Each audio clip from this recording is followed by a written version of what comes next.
Hey guys, long time no see. So I just wanted to kind of catch you up on where I am at this point. I am, I guess, 4 days out from competition now. Today is Tuesday and it's Saturday.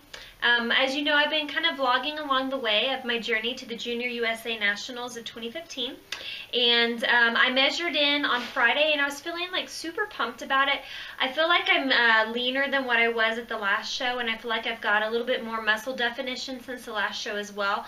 My last show was April the 28th, so it was about 8 weeks ago.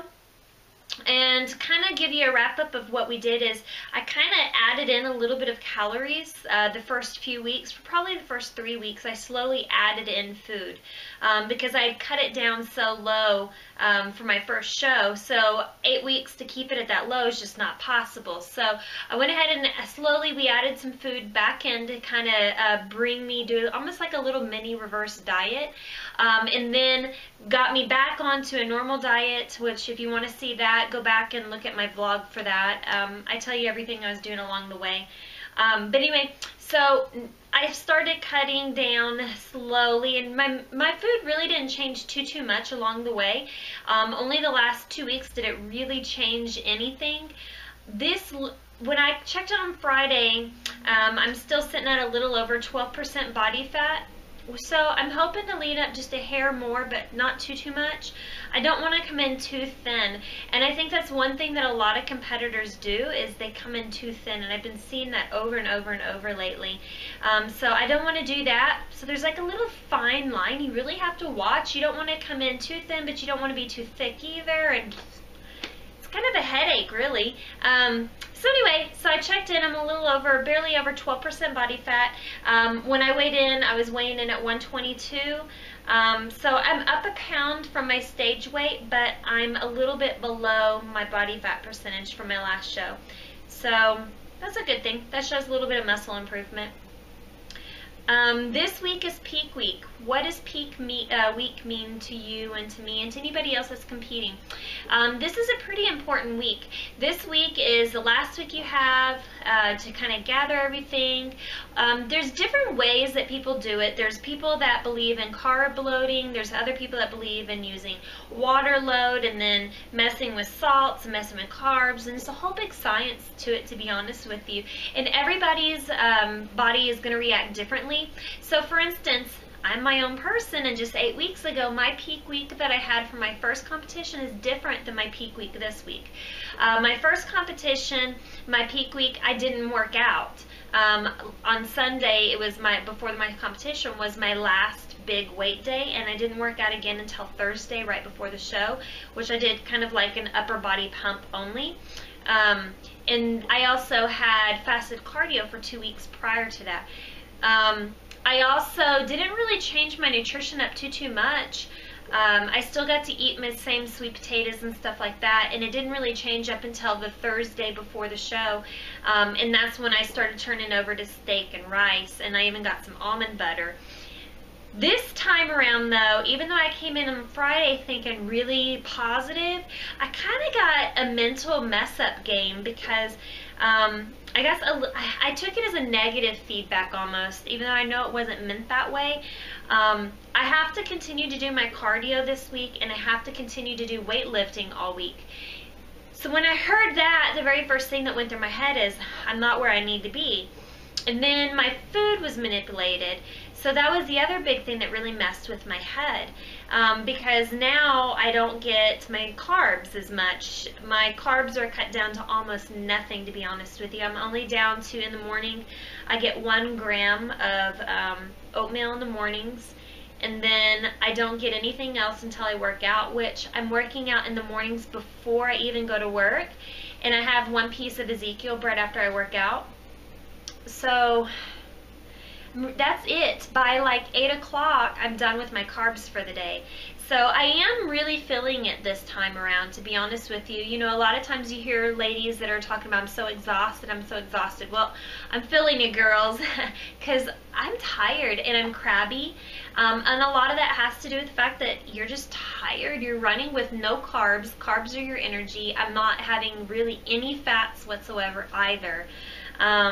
I've doing lots and lots of vegetables. Lots of vegetables. So I get vegetables at night with my eggs now. And then instead of having my sweet potatoes at my morning snack, I have vegetables, a green vegetable. So I'm doing a protein and a carb at breakfast, and then snack, I'm doing a protein and a vegetable. Lunch, I'm doing a protein and a vegetable. Then I have my shake, well, I should at that point have my shake and my Ezekiel bread. And then for dinner, I'm getting a white fish and a salad. And then right before I go to bed, I'm doing my egg and a green vegetable. That's all I'm getting. So that's not a lot, being I'm still trying to lift super heavy. With that also being said, I kind of feel like it's almost a waste at this point just to have a total open book honesty with you, because at the gym I don't feel like I'm able, and I know I'm not because I journal all my stuff, and so a lot of people don't journal. I'm a big journaler. I believe in writing down your weights and stuff so you can look back and kind of see where you are and make sure you're progressing. And this week I found I'm not progressing, and I'm really struggling even to do the weights I was doing last week. So again, that goes back to your energy levels and just not having it. So I'm going to be continuing this. Your water manipulation is also key. The philosophy that I'm under is you almost waterlog yourself for 3 days, and then you slowly taper the water off all the way to show day, and then on show day you just get like 4 ounces of water at every meal, and that's it. So about every 2 hours you get 4 ounces of water. So right now I'm on my last day of waterlog, and tomorrow I'm going to start tapering it off. And then as well as my diet will stay the same through tomorrow, and then starting Thursday my diet's going to change again. My diet's going to start becoming the carb load process. So what you're doing is I'm expanding my muscles by doing the water load. It's really stretching out all the muscles, fibers and everything. And then when I start cutting the water out, I'm going to start carb loading, and the carbs should start swelling the muscles back up. So now you don't have that bloated look. You should have more of a nice muscle definition look. Now, if you're in bikini, be careful with that, because you don't want to come in too muscular, because they will count points off for that. They don't want big muscle definition if you read their rules and stuff. So again, it just kind of comes down to who the judges are, and what shows up to the actual competition is what they go by. So kind of a fickly sport. So who knows? But anyway, that's this time round. But like I said, I just wanted to kind of give you an idea of where I'm at right now and what I've been doing. So I am still doing the gym. I'm still doing my same routine. I'm still doing my weight training heavy. I'm still doing my cardio. I'm just not doing fasted cardio. Just because I'm going to the gym across the street, or across town really. It's about 20 minutes from here. So I eat my breakfast as soon as I get up, and I'm getting up around 5 o'clock in the morning. I get up, I eat, so I can leave by 5:30, get to the gym by 6. That way I have about 2 hours to work out, do my cardio, get dressed and all that stuff, and get to work by 8 o'clock. Yeah. And then I come home and I work at home.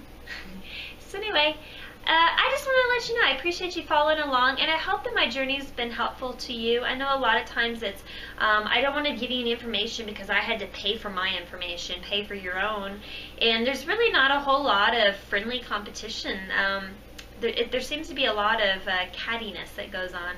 So I just want to make sure you know that you do have support. There are some good competitors out there that are willing to help you and to help you grow. But just remember that each competitor, you're your own body, and your body is going to react differently to everything. So what works for me might not work for you. And just like my prep this time is different from my prep last time. So it's all about how your body's reacting along the way. Again, if you can afford a coach, I highly suggest that you get a coach or get somebody who already has knowledge in prep, knowledge in clean eating diets, because that is going to be key. Your diet is everything, and if you can't get your diet under control, you're wasting your time in the gym. There's some people out there that would do like 2 and 3 hours of cardio. That's just too much. You're going to cardio yourself to death. Just lift heavy, you're fine. Do a little bit, like 20 or 30 minutes worth of cardio, you're done. Anyway, I will take you along with me. Tomorrow is my last day at home, so I'm going to be packing and everything tomorrow. And then I'm going to leave Thursday morning for South Carolina. So I'm excited about that, and I'll take you with me on the plane. You'll get to meet my mom. I haven't seen my mom in a few years, so I'm so excited. And then I'll show you around South Carolina, I guess. We'll kind of have fun while we're there. So hang tight, subscribe if you're not subscribed, and follow me along my journey. It's fun. Thanks, guys. Bye.